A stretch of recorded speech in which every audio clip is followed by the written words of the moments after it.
Friends, good morning. Knowledge today topic వచ్చేసి biology important bits content wise DSC part 1 8th class కణం నిర్మాణం విధుల గురించి తెలుసుకుందాం. లెసన్ మనం ఏమి తెలుసుకున్నాము, మన చుట్టూ ఉన్న వస్తువులన్నీ సజీవులుగా కానీ నిర్జీవులుగా కానీ ఉంటాయని తెలుసుకున్నాం.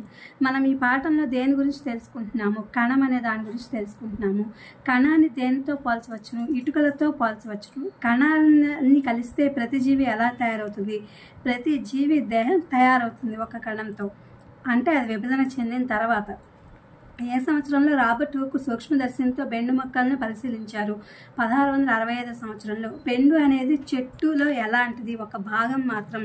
తరిగిన బెండు మొక్కలు ఎలా ఉండటాన్ని గుర్తించారు? తరిగిన బెండు మొక్కలు గదులుగా లేదా అరలుగా ఉండటాన్ని గమనించారు. అది ఎందులో చూసారంటే సూక్ష్మదర్శినిలో చూసారనమాట. అలా చూస్తే అలా కనిపించింది అనమాట అది బెండు ముక్క. ఈ గదులు ఎలా కనిపిస్తాయి? తేనె పట్టులో ఉన్న గదుల వల్లే కనిపిస్తాయి. రాబర్ట్ హుక్ ప్రతి గదిని ఏమి వర్ణించారు లేదా సంబోధించారు? కణమని సంబోధించారు. హుక్ బెండులో గమనించిన ఈ గదులు లేదా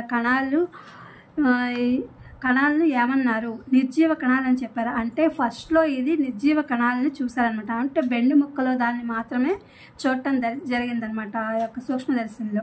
అవి నిర్జీవ కణాలే. మెరుగైన దర్శనీలు కనుగొన్న తర్వాత మాత్రమే ఎలాంటి కణాలను పరిశీలించారు? సజీవులుగా ఉన్న కణాలని ఆధునిక సూక్ష్మదర్శిని కనుగొన్న తర్వాత పరిశీలించడం జరిగింది. భవనంలోని ఇటుకలు, సజీవుల్లోని కణాలు రెండు కూడా ఎలాంటి ప్రమాణాలు? ప్రాథమిక నిర్మాణాత్మక ప్రమాణాలు.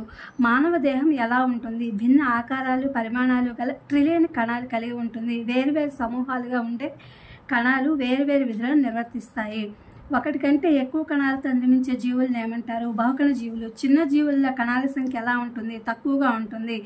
ఈ బిలియన్ కణాలతో ఉన్న జీవి కూడా జీవితాన్ని ఎలా ప్రారంభిస్తుంది? ఏకకణ జీవిగానే ప్రారంభిస్తుంది. ఉదాహరణకు మనం అమీబా పారమీషియం తీసుకోవచ్చు అనమాట.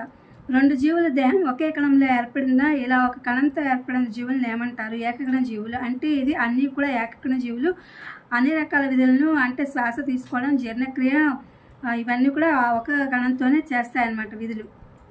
ఏ జీవి ఏకకణ జీవి విధులను నిర్వర్తిస్తుంది అంటే బహుకణ జీవులు అనేవి చిన్నవిగా ఉంటాయి. అవి అవసరమైన విధులను నిర్వర్తిస్తుంది అనమాట. ఏకకణ జీవి కూడా అంటే బహుకణ జీవులు ఎలా నిర్వర్తిస్తాయి విధులు అలాగే నిర్వర్తిస్తుంది. అమీబా ఏ జీవి? ఏకకణ జీవి. కణజాలాలు ఏమి ఏర్పరుస్తాయి? అవయవాలను ఏర్పరుస్తాయి కణజాలాలు. ఇది పార్ట్ 1గా అప్లోడ్ చేస్తున్నా. ఇంకా ఉంది లెసన్ పార్ట్ 2 తర్వాత అప్లోడ్ చేస్తా. ఇవి డిఎస్సికి ఉపయోగపడతాయని అప్లోడ్ చేస్తున్నా. Please my channel like, share, subscribe and comment. Thank you for watching. Thank you for our support.